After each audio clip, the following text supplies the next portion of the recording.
Evening. Buyer's remorse. Buy a new car? I'll be moving in. Let's get started. Sorry, I think there's been a mistake. I bought it from Carvana. You what? Yeah, great price. I even have 7 days to love it or return it. So there's no... No buyer's remorse. More like buyer's rejoice. I guess I'll let myself out. Congratulations. I mean it. Buyer's rejoice. Buy your car today on Carvana. Limitations and exclusions may apply. See our 7-day return policy at Carvana.com. All of the good family stories come through whispering the details that are not part of the official story, right? Right. Like some of the most interesting stuff to write about is in that delta between what people are actually saying and doing versus what they are thinking and feeling. I always want to include gossip in my stories. And with the ghosts, it's just fun because they have no rules of polite society. I want to talk to the reader as much as I can, and the reader getting to feel like they have ins that the characters don't. I think that it's so much fun.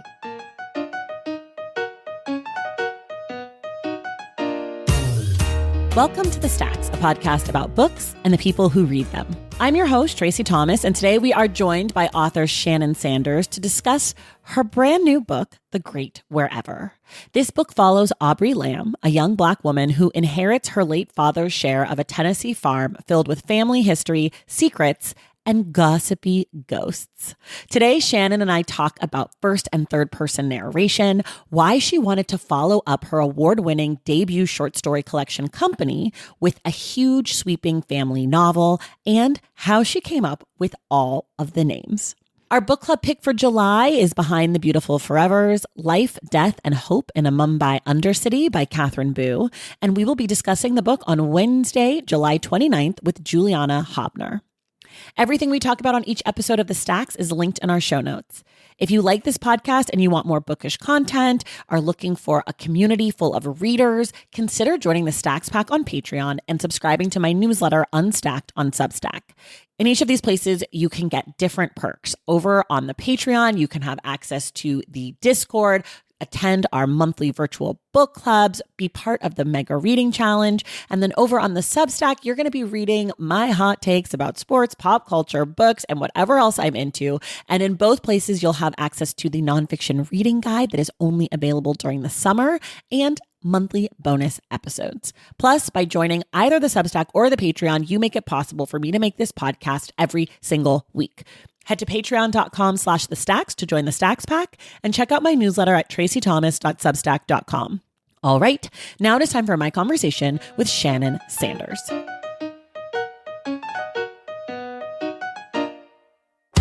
All right, everybody. I'm so excited today. I am joined by Shannon Sanders. She is the author of a brand new novel. It is called The Great Wherever. You've probably seen it everywhere. It's on just about every list. I was nervous. I thought, it's never good to be on every list because that means that the book has to live up to the hype. But unfortunately for all of us, add it to your TBR, it is a quite good family novel. So Shannon, welcome to the Stacks. Hi, Tracy. Thanks for having me. I'm so excited. Okay, why don't you do your authory thing in 30 seconds or so? Tell us about The Great Wherever. Okay.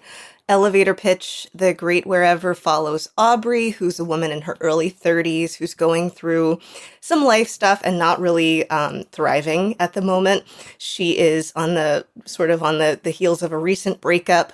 She has also had some loss recently.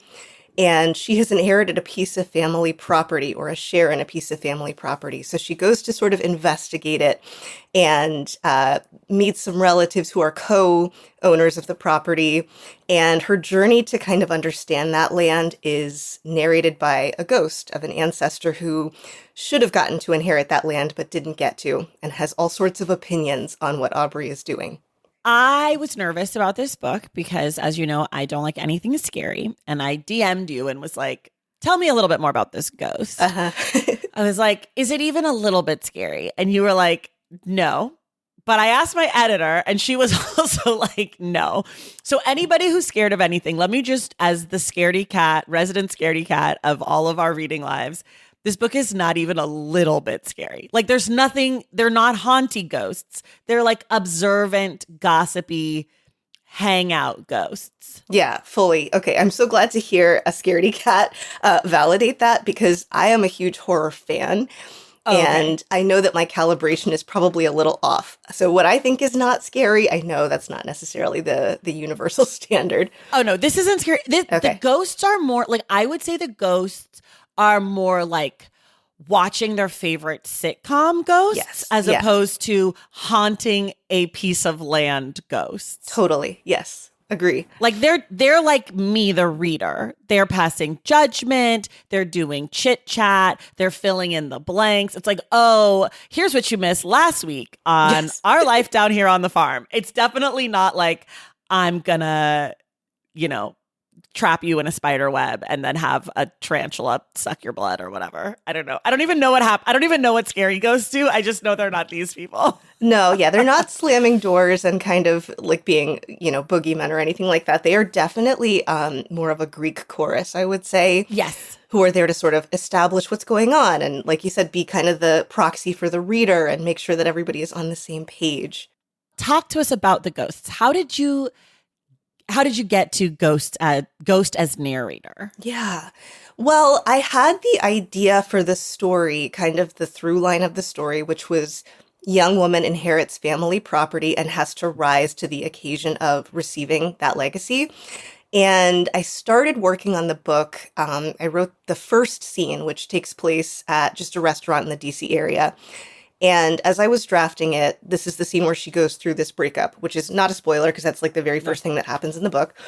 And I found that I was writing sentences that were kind of like, in the time I had been watching her, this kind of thing happened to her all the time. And I just sort of found that the narration came from a place of kind of gentle criticism or maybe like loving, oh my gosh, what's about to happen to her.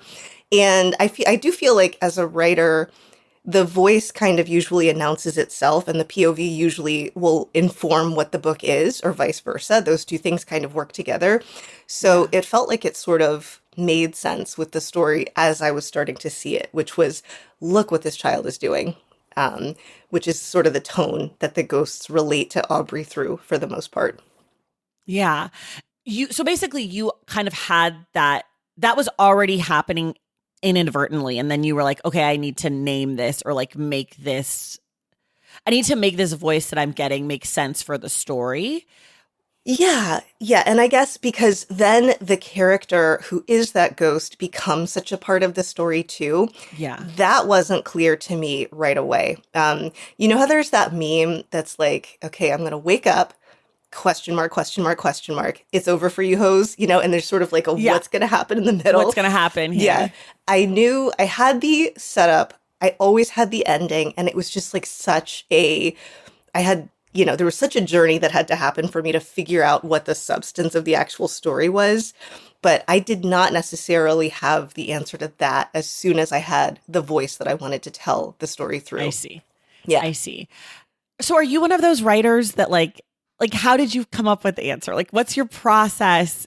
If you're like, I know the beginning and the end, do you write like 1,000 different versions of the thing? Or are you like, some people are like, I'm waiting for the voices to talk to me. And then some people are like, I plan out every single thing and I have a Post-it for every single thing. Like, how do you actually turn the beginning and the end into a 400-page novel? No. Yeah, I would never be able to write 1,000 different versions of a story to settle on the one that I liked best because I just like don't have time. I am sort of in between a plotter and a pantser.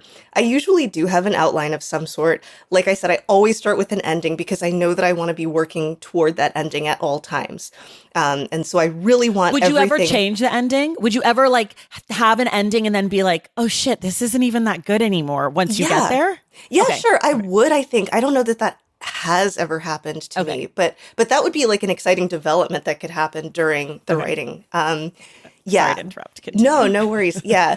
But so you and I have in common, I have twin sons who are pretty little. I also have an older child who is like still pretty little. And so I am just usually up against kind of this clock of I have to get this idea out while it's still really exciting to me. And also while I still have all of the pieces of it working together.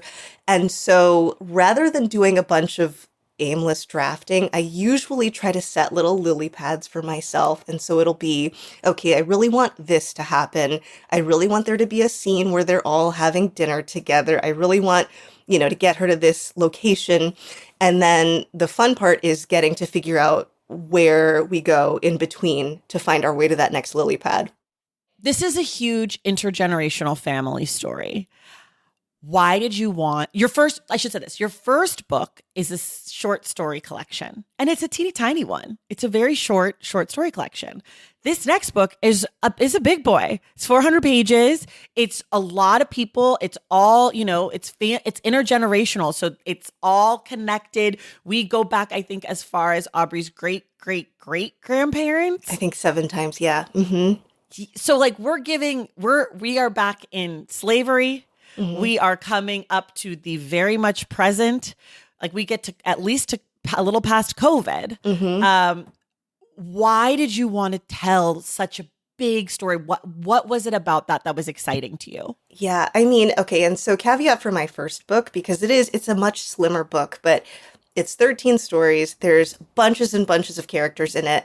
That has always been a little bit of a weakness of mine, is that I really want to fan out. I really want there to be as much of a community as possible, both because, for authenticity, and then also because that makes so many more dimensions that are exciting. I get to see each of the characters through each other's points of view. And I always knew I wanted this to be very multi-generational because so I should start by saying this is like partly inspired by family history from my maternal grandmother, who co-owns a piece of land with her siblings and then now some like nieces and nephews. But one thing that was really striking to me about that piece of family history is that my grandmother's great-grandmother was enslaved, and then her parents, my grandmother's parents, they both were college educated.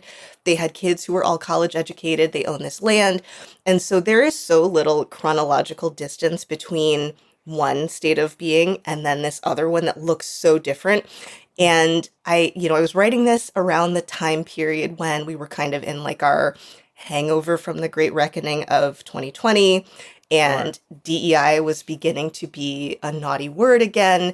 And I just felt like there were so many forces where I was having to hear every day, that like merit this and that about not deserving of different advantages or not deserving of different opportunities that people had been coming to finally get to experience. And I just really wanted to be like, no, this is such a short distance from this time period where there was nothing available to this family, This is really like 3 generations are like a stone's throw. And so I started to sort of think about that in terms of being a person of a generation, able to like look across a pond and see a person of another generation. That's the distance, like in terms of chronology and generationally.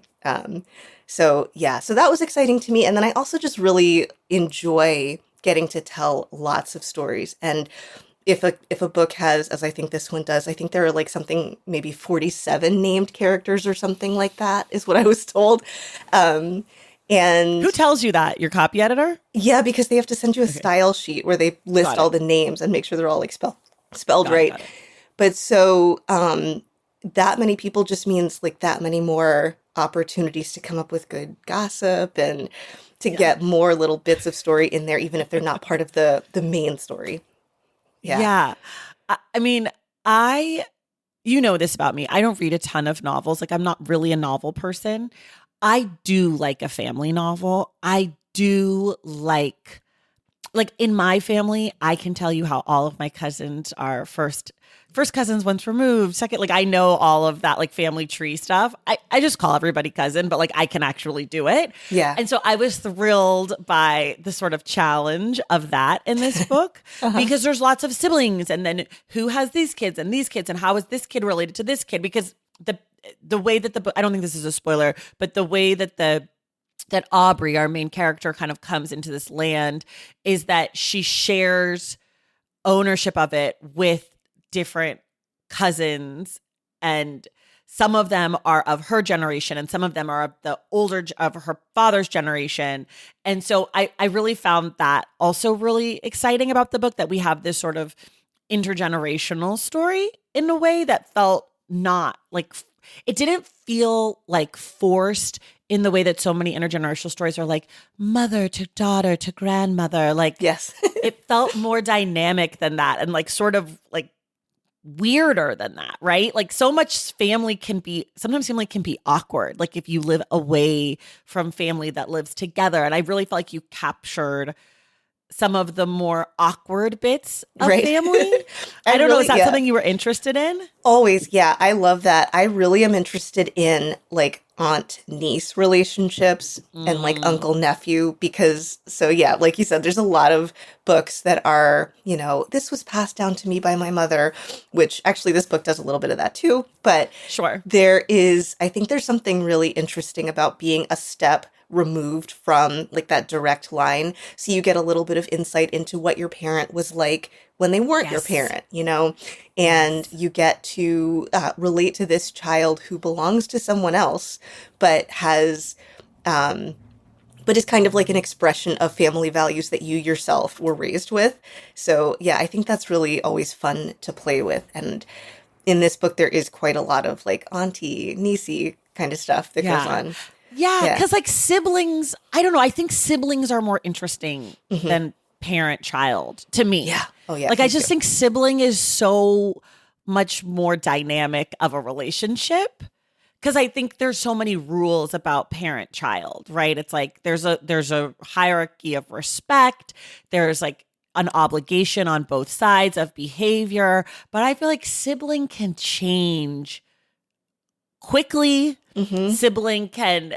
You can be a bigger asshole to your sibling. Yeah. You can also be like more intimate with a sibling. And so I feel like this book is, while it's definitely a family book, a lot of it is like a sibling book and the relationships of siblings to their offsprings, each other's offspring. So I don't know, I really like that. Yeah, you can be really mean to your sibling because there is no veil of respect, or there's no hiding from a sibling. A parent has to hide a lot of things from a child to, about and their a child personhood. has to hide a lot of things from a parent. Yes, exactly. Yeah, your siblings know you in a way that is different, and that makes you like way more vulnerable to them. Yeah.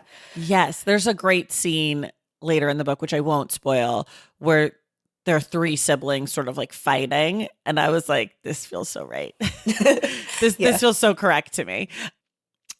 I'm curious, you mentioned in your acknowledgments about your own family story, and you said, like, I hope it's, half as dynamic and rich as their lived reality. You said, like, this is not your family story, but you hope it is that. Would you ever write your actual family story, like a non-fiction-y family memoir? Have you ever considered that? Well, because fiction is so much more exciting to me as a writer than nonfiction. I did help my grandmother, who is really into genealogy. I helped her do some compiling of stories and helped her put together a book that was about the stories. But I'm certainly not like a journalist, and I'm not going to do like a Cane River, Red River type thing. But I would be interested in writing like essays about them, for example, because there are so many. Even just looking through my family tree with my grandmother, seeing these little details, like that this one father had children by his wife, and then these two children at the end who were by a different lady who like lived next door or something. And there's just so much there that I think would be so exciting. But I do feel like if I can't give it the depth that actually exists in the story, then I would rather just be inspired by it. That's kind of where I fall on it. But yeah, maybe one day I can certainly, I can see it. It just felt like such a tease, It's like we read this great, interesting book and you're like, I hope this book is half as exciting as you guys. And I'm like, well, wait. I need to know the story. I'm a gossipy, alive ghost. Yeah, same. Yeah. Well, let's talk about gossip a little bit, because I love the gossipy nature of this book. And I'm wondering, like, what does that free up for you, if anything? Why go that route? There's so many routes you could go with the gossip. With a ghost, it doesn't have to be gossipy. So what was that tone about for you? It's just so much fun. Like, I think that it is all of the good family stories come through whispering the details that are not part of the official story, right? Right. So, like, we always had family reunions, and there would be, we would all go to church together. We would all have a picnic. We would all go and visit like the historical society together. But then like later in the hotel room, my mom would tell me more stories about her cousins when they were kids, or I would, go out with my cousins later. We would go and get drinks or whatever. And I would get all these details that were so oppositionally not what their parents had presented necessarily at the family function. So I think that like some of the most interesting stuff to write about is in that delta between what people are actually saying and doing versus what they are thinking and feeling. And, the difference between like what they believe and what they present that they believe. So I always want to include gossip in my stories. And with the ghosts, it's just fun because they have no rules of polite society that are Right. acting on them. So they get to be, they get to be even more gossipy, especially if they are young, as some of the ghosts are in this book, and they have a little bit less, they might not have as much propriety or decorum that's binding them. And also, I feel like what it sets, like tension wise, what it set up for me as a reader is like the ghosts have all this information, but they can't actually communicate it to our alive people. And so that also is sort of fun. It's like there's this tension or like this dividing line between what they know and what our alive characters know. And how does that information cross the gulf? And I really liked that too, because it's like, oh, I'm in the know. Like I know something Aubrey doesn't even know. And I was like, Yeah. this is great. I'm in on the gossip. Yeah, that part is really fun because like it's a way to play with the reader. I really always want I want to talk to the reader as much as I can, and the reader getting to feel like they have ins that the characters don't. I think readers like really hate being confused or alienated, and I think Sure. they just as much love being drawn in and whispered to. I think that Yeah. it's so much fun. Yeah. Well, you also found sort of a loophole to my current pet peeve, which is first person. Because you have a first person ghost narrator, but a first person ghost narrator is sort of omniscient. So I'm still getting sort of a third person. Like there's so many parts of the book where I was like, oh, this reads like third person. Because our narrator knows. She knows enough. She doesn't know everything. There's a few like disputed facts that come up in the book for the ghosts, but like she can see everything. She's in people's thoughts and feelings. So I'm like, this is the greatest first to third workaround. I'm like anti first person right now. I don't know why this happened to me, but it's my new thing this year. I'm just like, I hate it. Yeah, no, I know. I saw that you've been on a crusade against first person. I have. If it's used to be sort of like a crutch and let things be, to take away dimension from them somehow, or to make them more sparse, or to take away the responsibility to develop the world beyond what the one character can see, I think. Yeah. I mostly don't write in first person for that reason, because I'm just too nosy about what's going on over there, Yeah. Yeah. But I think part of the thing I don't like about first person right now is I feel like everyone's doing it, but like for no reason aside from everyone's doing it. Yeah. Like I don't have like Hunger Games is some of my favorite books, and those are all first person. And I love them because they feel like in my mind, and I guess this actually, your book passes my like Bechdel test of first person, which is like either the person has to be so unreliable, like Amy Dunn in Gone Girl, or they have to be living through something so exceptional that the only way to truly understand how intense it is to be inside someone's head or body. So like that's like to me Parable of the Sower, or Hunger Games. It's like you can't really understand what Katniss is experiencing unless you are with Katniss. Yeah. Yeah.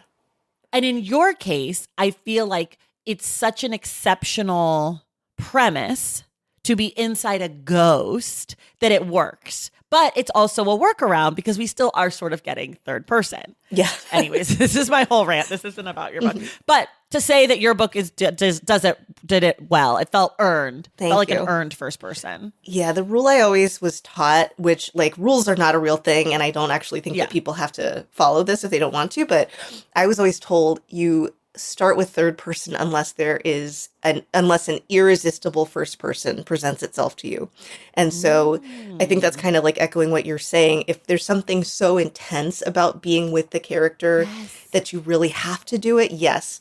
If there's no other way to tell the story, or if there's no better way to tell it, then go for it. But otherwise, the story itself, enough should be happening that you can tell it in third person and it's dynamic and exciting. So yeah. But maybe I'm old fashioned. I don't know. I've been asking around about this whole first person thing. Yeah. And apparently everyone else loves first person. So I guess that's what I've been told. Like when I brought it up online, everyone was like, first person's the best. I was like, oh, okay. I don't know. And, I do have really intense opinions that are sometimes useless. So anyways, I want to talk to you a little bit about food. Okay. Because there is a meal, chicken and dumplings. It comes up in this book all the time. I love it. It's an intergenerational food. It's a passed down recipe. Do you cook? Yeah. I love to cook. Do you make chicken and dumplings? I have made chicken and dumplings. It's not one of my staples the way it is for these characters. It's not one of your family recipes. No, and honestly, I don't have like a legacy of cooking from my mom and my grandmother, even though they both cook and they're totally great cooks. But yeah. So why chicken and dumplings? Because there are some things that happen with the recipe that get kind of contorted because a new generation had different values. And I kind of was thinking about, what's a food that appeals to different people for different reasons? And so there's one character who is vegetarian for a period, and so she wants to swap some stuff out. I thought it was a really good, easy kind of like motif for showing how people's values change. And then there's also opportunities to see people shopping for the ingredients to show kind of like the change in this town over time. I don't know. This was me overthinking the chicken and dumplings greatly, but well, obviously it was enough for me to be like, let me ask about chicken and dumplings. I did talk to my grandmother because I got like very overwhelmed with research at one point about trying to make this town have some accuracy. And I asked her about what kinds of things they would have for dinner. That was not one of the answers, but she did talk about having chickens around. She talked about like going with her mom to the market and stuff and getting like these different pieces of meat. And so I sort of started there. And yeah, I wanted people to feel like something delicious was happening when it came up. And I think people respond to sensory input in a book. I don't think I've ever had chicken and dumplings. What? Not even at like Cracker Barrel? Oh, I've never been to Cracker Barrel. You're on the West from Coast. California. Yeah. Dang. Okay. Yeah, I don't think I've ever had it. Okay. In my mind, it's like, I don't think I've ever had it. It's good. Sorry, everyone. Don't. I've had other food. I swear I've eaten other things. Speaking of the research, how much did you do? What were you researching? What were you trying to like get right? Yeah, this is sort of the really hard, this is like the womp womp part of the story of writing this book, which is that the beginning section is mostly it's set in the present day, and it mostly follows that character Aubrey, and she's going through some, stuff that is like very relatable, I think, to a lot of millennials. And then as I discovered that this was going to have a big historical component, I, at this point, had, my twins were like, I think they were maybe 18 months old or something. And I got to the part where I needed to go back and lay out some historical detail about this town, which is in Tennessee near Memphis, and specifically the history going back to pre-emancipation, like sort of the era that, and then through Reconstruction. There's a lot of Reconstruction stuff in there. And I got so overwhelmed that I set the draft aside for like a year. And I was like, wow. I have these babies. I can't get to a university library right now. I can't lock myself away at a residency right now. And I truly, at one point I was just like, oh, okay, well, I'm just not going to finish this then. And then partly because I was less sleep deprived a little bit later, um, and then partly just because I sort of just found some willpower and made myself do it, I started researching little pieces of things. And so one was there is this real historically Black town called Orange Mound near Memphis that was, I think it had its beginnings in the Dedrick Plantation, which is like a very famous sprawling Tennessee plantation that eventually began to be a home for some freed people. And I started to read about that, and that felt manageable. Like that was one thing I could do. I looked at pictures and I read some of the accounts. I read about like what some of the professions were in that town because I just needed to have enough detail to provide texture. And I knew I was capable of writing the family story. And then I made myself, like again, back to the lily pads, I was able to leap over that bit of it and then get to the point where I wanted to research about types of homes people would live in. And so I did some research into Sears kit houses, which were the mail order houses that people would assemble in the early 20th century, which I had done some reading about already because I just found that really interesting for some reason. And that kind of opened doors to reading a little bit more about the auto industry. My dad's from Detroit, and so I had a little bit of interest in that anyway and knew a few things about that, but it sort of different little doors kept opening between these small pieces of what was going to go into the text. And then, of course, the classic thing that I think happens to all writers is that I would read about something for like a day and a half, and it would end up being 4 words in one sentence, Right. But I do think that like the sentence itself feels more accurate because of that time spent researching. So I would say it was like not immersively researching, it was ad hoc research Got it. as pieces as I had to. Yeah. So I love that. I love that. Okay, wait, we're going to take a quick break and then we'll be right back. Have a business idea but don't know where to start? I know the feeling. I was there when I first started this very podcast. I quickly realized it required way more than interviewing authors and just like reading some books. There were scripts to write, brand assets to create, and eventually merch to sell. Luckily, by the time I was ready to sell, I had already discovered Shopify. If you've been sitting on a business idea, just know that Shopify makes it easy to bring it to life and start selling. Shopify Checkout makes shopping a breeze for your customers, offering a secure place for them to enter their information and easily complete their purchase. The process is even smoother after their first order. When they come back, their details are already saved, so they're only one tap away from securing a shiny new item or a comfy new sweatshirt in the case of the stacks. And since Shopify handles setup and checkout, you can focus on what you do best, growing your business. With Shopify, nothing stands between your idea and a real business. So go make it one. Start your free trial at shopify.com/thestacks. That's shopify.com/thestacks. Hello. We are in the midst of summer, which is my favorite season and also a very fun season over here at The Stacks.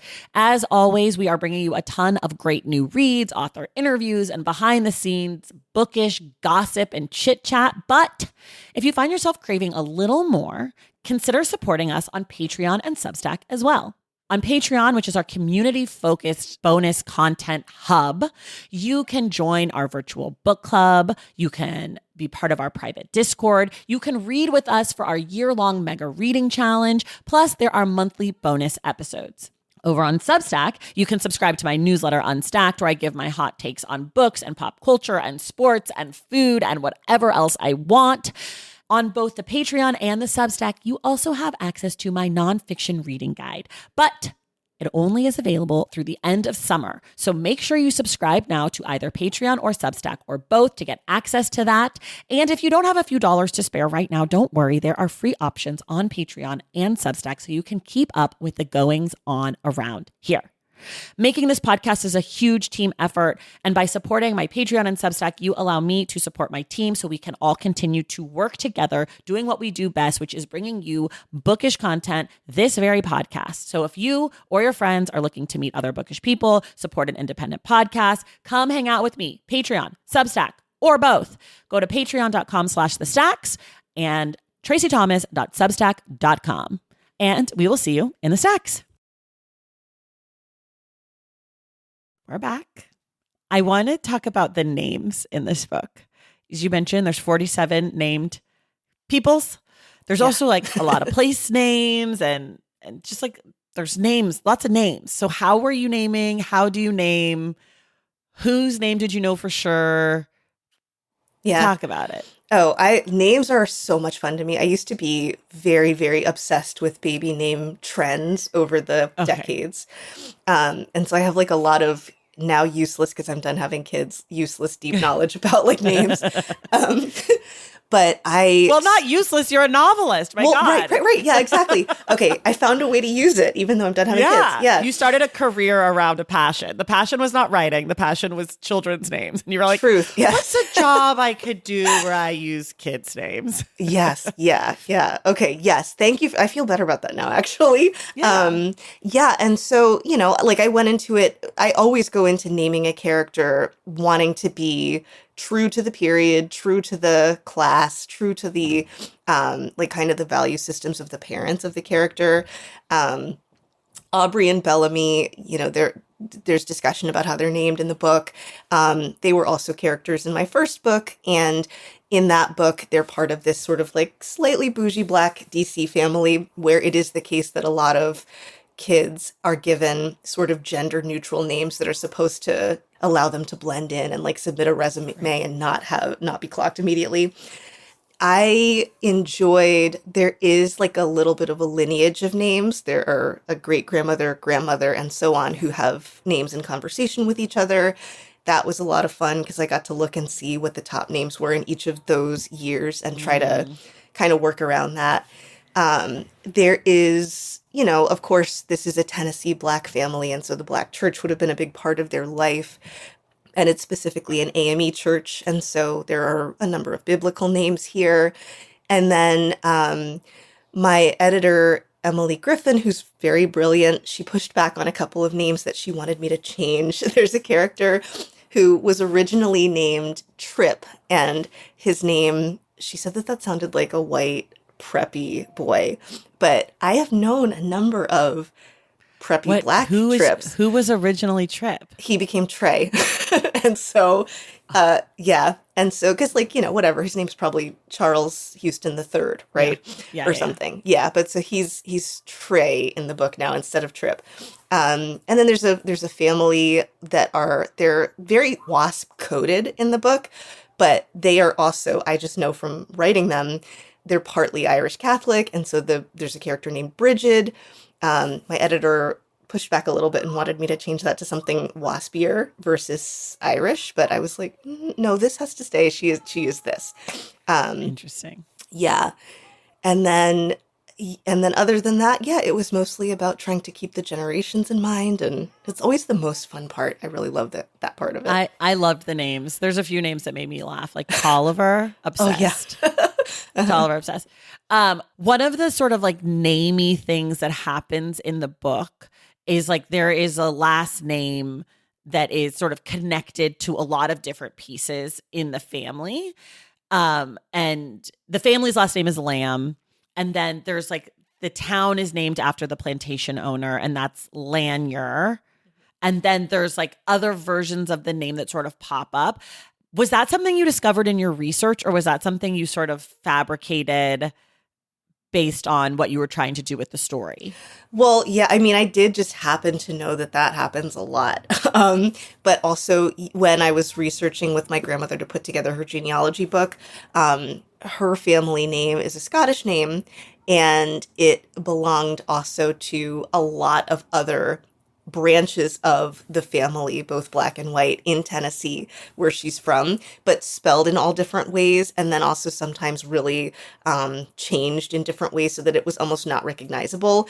But she has done a ton of genealogical research where she has, she unfortunately like does the send your DNA sample thing in 23andMe, and then gets all these cousins whose names are so different that you would never realize it, but then you put it together and you're like, oh, that's the same name. It's just, 2.5 centuries ago, somebody changed it a little bit or couldn't write, and they said it a different way.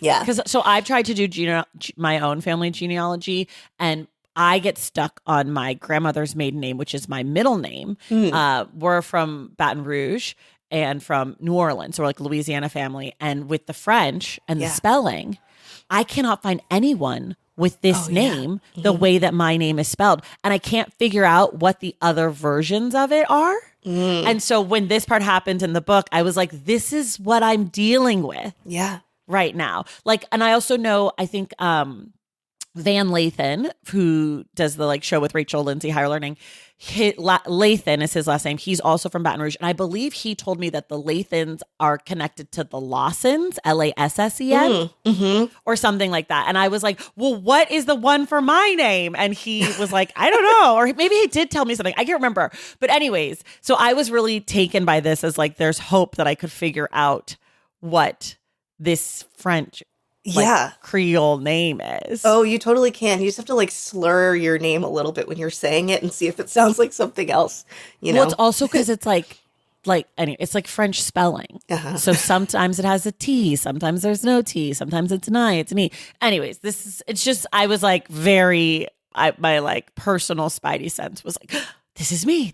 I can't figure out my name. Where's my family from? What about the title of this book? The Great Wherever. Yeah.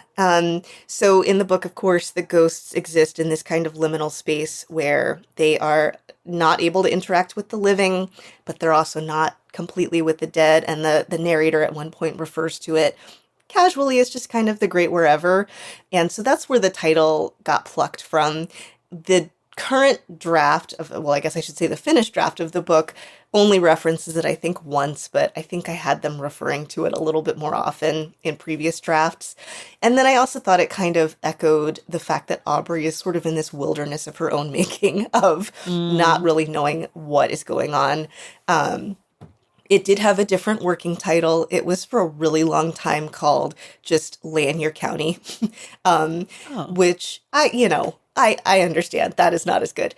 My editor pushed a number of times. And again, Emily is really smart and has really good ideas and was right about so many things that she said. And she pushed for the Great Wherever, which came from the text. And I think it works. So, yeah. Lanier County just feels like such a different book, but also Lanier's such a confusing word to the eye for me. I kept calling them Laner. I just kept flipping that. So I feel like Lanier also is like a hard word. But Lanier County feels like a totally different book to me. That's giving like more about the town. Is that giving Cane River, like the Lolita Tatamy book? Yeah. Yeah, it's, I don't know. It's just slightly different. The Great Wherever, yeah, I don't know. I'm also influenced by it because I've said that so many more times than Lanier County. But what about, but I don't know. It's a little more sarcastic too, the Great Wherever, and I think that fits the tone a lot better. Fits the tone. So Emily was great. Okay, so here's what was stunning to me about the book. I went into this book being like, ghost story, might be scared, but I'm going to try. I don't know. And then from the first page, the tone, it's funny, it's sharp, it's sarcastic. Like, I knew that it was gossipy ghosts, but I sort of thought we were going to be like 1840s. I don't know. In my mind, I had decided this was like a historical novel. And obviously we get a lot of that, but it's really a contemporary novel. Yeah. And I think the cover was sort of giving me historical. So I sort of went in being like, oh, this is going to be like, I thought the ghosts were going to be old timey. You know what I mean? Like, I don't know. I was really like the first 50 pages, I was like, wow, this is not at all what I thought I was going to be reading. And in a good way. But when the job that I do, I read books early. So a lot of people hadn't read it and I also don't ever want to know anything about a novel. So I was like sort of pleasantly surprised by this book being like sarcastic and like jokey and super contemporary. And in a lot of ways like urban. Yeah. Like yeah, I mean, it's worth saying, Aubrey's like, in cities. yeah, she lives in DC, or in or around DC. Yeah. But yeah, it's worth saying, I mean, you find out in the first 2 pages or something that the narrating ghost died like wearing a BCBG dress. So Yeah. she's of an age with a lot of the people who are going to be, I think, reading the book. Yeah. And yeah, a lot of it is filtered through her perspective. So, which was helpful to me because some of that old timey stuff had to feel accessible enough to write about it. So it's so helpful to have her there to help process it. I think. What about the cover? I love the cover. Yeah, me too. It's so good. Did you have any say? Were you involved in it at all? Yeah, it's funny because I published my first book with Grey Wolf, which, of course, being a smaller press with a more curated list, they are really good about soliciting author input, and they send you like this questionnaire. Tell us about the vibes. Tell us what colors you think of when you think of the book. And so when I came to Holt for this book, I just assumed they wanted all my opinions about everything because Grey Wolf had. And they kept being like, wow, it's so great that you've thought about this so much. And I gave them feelings. I gave them senses of like what colors I thought belonged on the cover. And I gave them a couple of covers for reference that I really liked. One is Liz Moore's The God of the Woods, which it ends up being like quite almost like a, fraternal twin with this. And then we did some work back and forth to adjust. There's a little human or maybe non-human figure on the front. And we went back and forth on how gendered that figure should be and a few details like that. So I did come in with a lot of opinions and I hope they were helpful. So yeah, I felt really excited by the result. I was so relieved because, It's really beautiful. You got a nice package. We love a good package. We love a good cover. What has been the big difference for you going from this indie press at Grey Wolf to going to a big 5 at Henry Holt? Yeah, the biggest difference is reach. I guess both, because of course a big 5 publisher is better resourced in a lot of ways, and so there are financial differences, and then of course like just generally reach. I will say that the smaller press experience is so intimate, and I felt like I just always felt like I was sort of part of a family with that team. I feel that way in a lot of ways at Holt as well, but because it was like so much more grassroots in a way, the feeling was just a little bit more, I think, intimate. But yeah, Grey Wolf is super supportive, and I had such a great experience there, and I was really thrilled to get my first publishing experience there because it made me feel capable and competent, I guess, if that makes sense, because they were so nurturing. And then with Holt, it has been so exciting to see just the reach and the way that the ideas that they have, which are in so many cases like so far beyond what I would ever have thought of. Like this book was on the Oprah Daily Summer List this year, which that was just very stunning to me. That's something really easy that I can tell my grandmother. And she's like, oh, that's so exciting, versus almost everything else that happens in publishing, which is so opaque to everybody who's not a books person. So, yeah. No, that makes so much sense. I love that. Is there anything that's not in the book that you wish could have been? Of course, after hitting send, I immediately was like, oh, I could have done this, and that. Mostly, though, one of the really fantastic things about working with Holt and with Emily was that in one of our like very first conversations, she said, okay, listen, I know this book is 360 pages. Not every book needs to be a big book. I am okay with this being a big, as in like size-wise book. It ended up being 400 pages. And so I mostly felt like I got to explore everything I wanted to.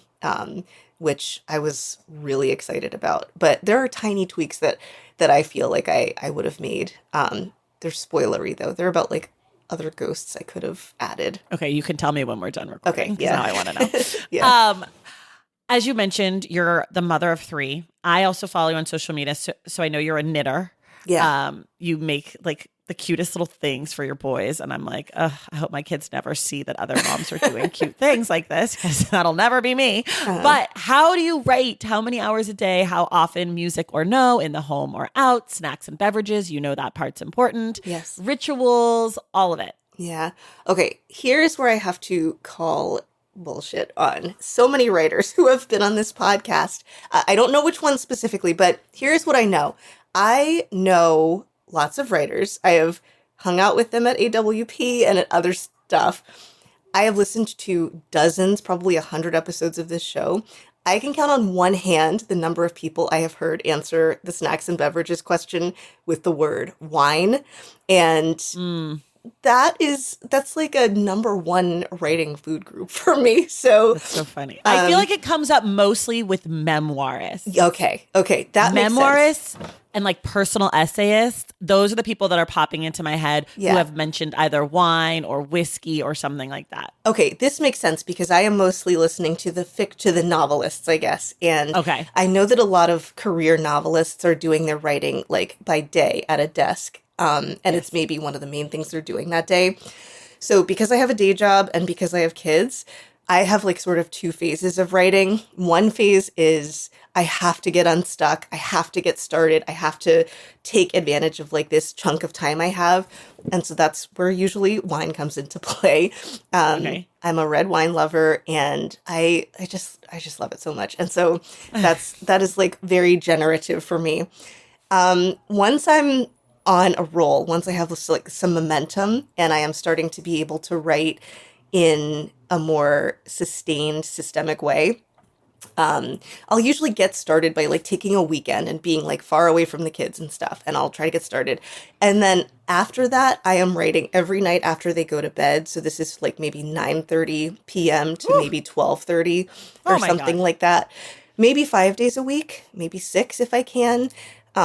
If I get to a point where I just am really stuck, then I have to stop and wait until I can go for a wine date again and start again.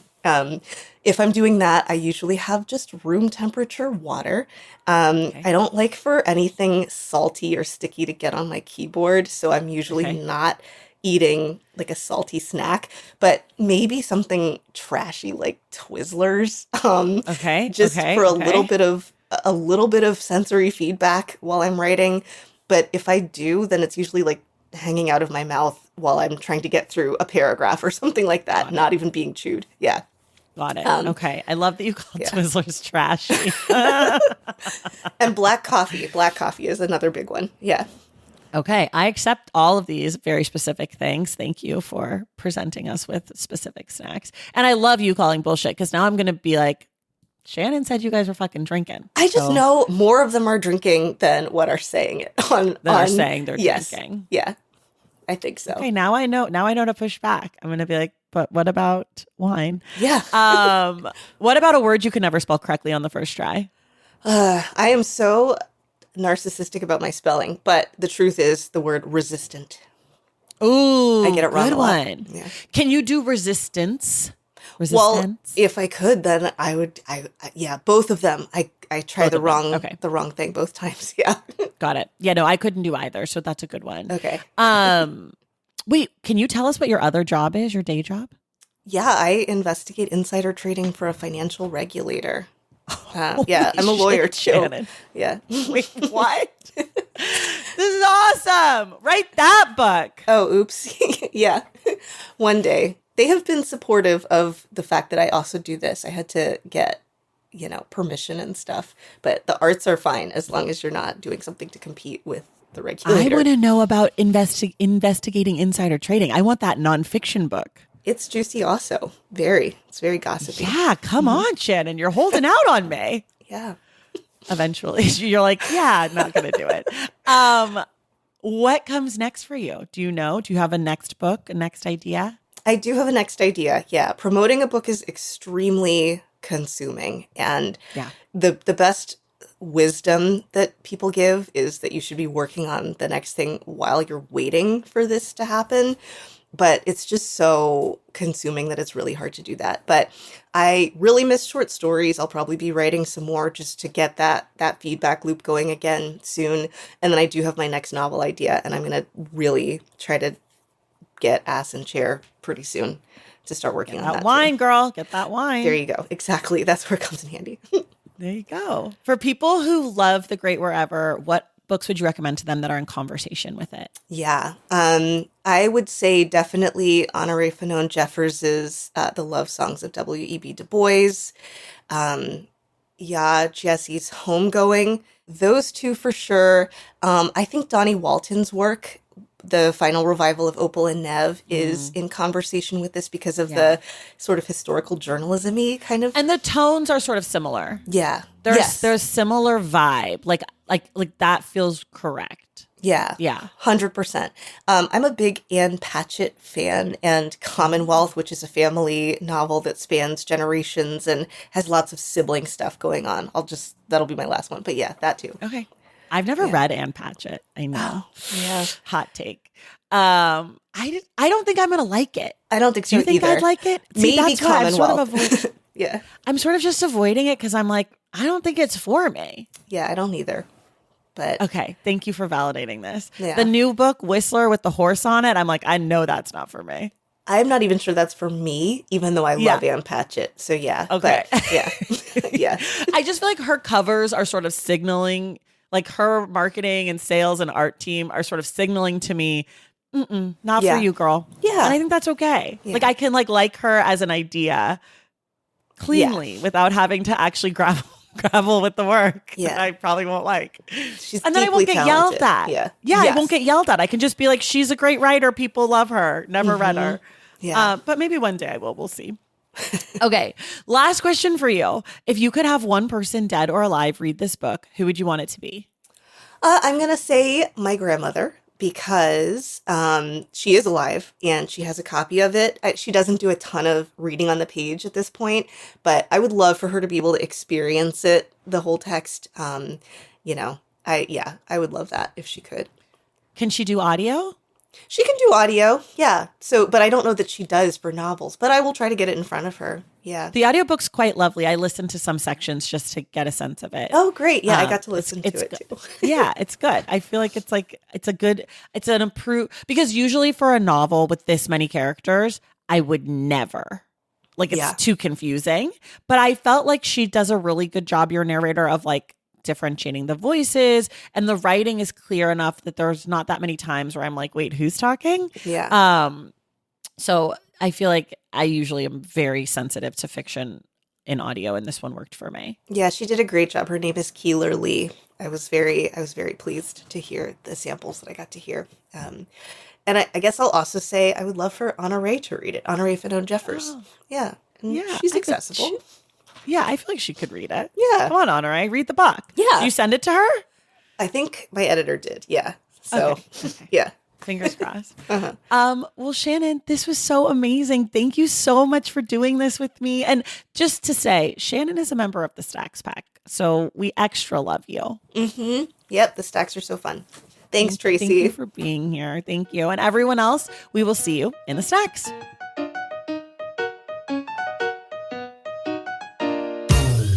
All right, y'all. Thank you so much for listening. And thank you again to Shannon for joining the show.